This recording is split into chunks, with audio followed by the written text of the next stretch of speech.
Give me the highlights on this, Brian. How long's this been in the works? I think, well, they've been trying to deal with this for a year or two, but really what's happening is now that they have the collective bargaining agreement done, which they got done in the spring and summer, they finalized it in the summer. They're thinking about the TV deal. If you want the honest assessment, and the TV deal, when you're trying to sell your wares, even though there is robust interest, they're going to do very well on it. You don't want star players sitting out. And so that's what they're focused on. That is a driving factor in why they're enforcing this now. And they're negotiating over this next year, and saying, hey, they're trying to really sell. I mean, anybody can sell the playoff games. Everybody wants in on those. But you're trying to sell Wednesday night games in December, and potentially Friday night games, or Thursday night games in February. And if you can't count on your star players to play in those games, their value may be somewhat less. And so that's a driving force. That's all. It's interesting. Adam Silver is basically, with his comments, saying that they don't any longer buy the science that resting players means fewer injuries.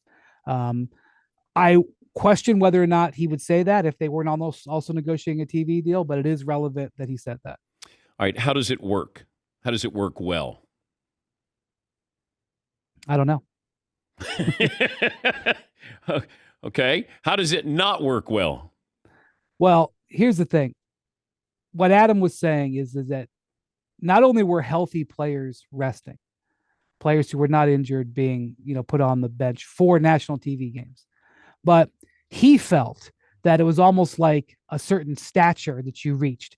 Um, Certain players in the league achieve a certain things where they get to control certain things on a team, when they might travel, where they might stay, the ability to have a personal security guard or a personal trainer come from outside the team and work with the team. Um, there's certain perks that are afforded to a star player. What Adam basically was saying is that what he had noticed and the league had noticed is that there was a stature that came with, you're such a big star that we're going to rest you.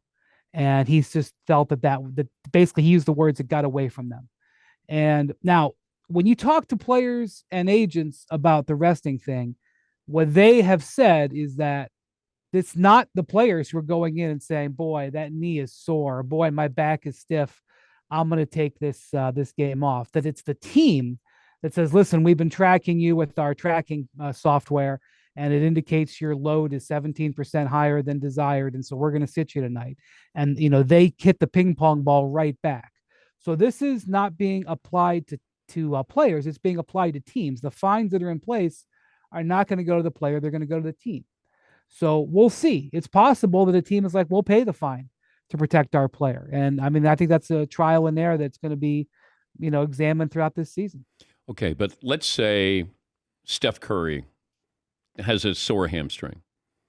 Can they prove that he doesn't have a sore hamstring if he's going to sit out? It's a very logical question. So what they're saying is that if they suspect shenanigans, that's my word, they can assign an independent doctor to go in there and, stretch Steph Curry's hamstring out Oh and my say, boy, that God. does seem sore. Now, will that actually happen?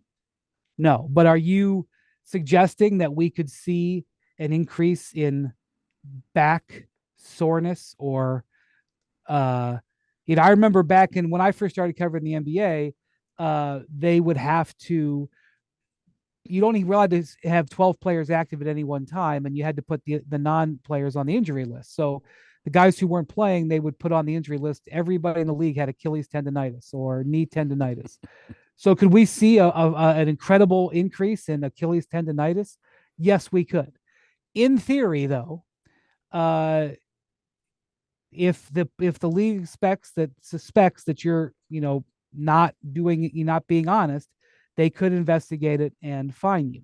The strange thing about this, Dan, not strange, the interesting thing is that they have designated 50 players as quote unquote star players, and their metric on it is interesting. If you were an all NBA player or an all star in any of the last 3 years, you're quote unquote star players. But there's a whole bunch of teams that don't have any of these quote unquote star players. So If you're the Detroit Pistons, you can rest anybody you want at any time. And you're playing against a team potentially on the second night of a back-to-back that's got to play their stars, especially if it's involved in a certain set of circumstances. Victor Wembanyama, because he's a rookie, he applies to nothing. If the Spurs want to play him 27 games, there's no fine for this. So there's donut holes in this strategy, and I don't earn this plan. And I think there's more fine tuning to come.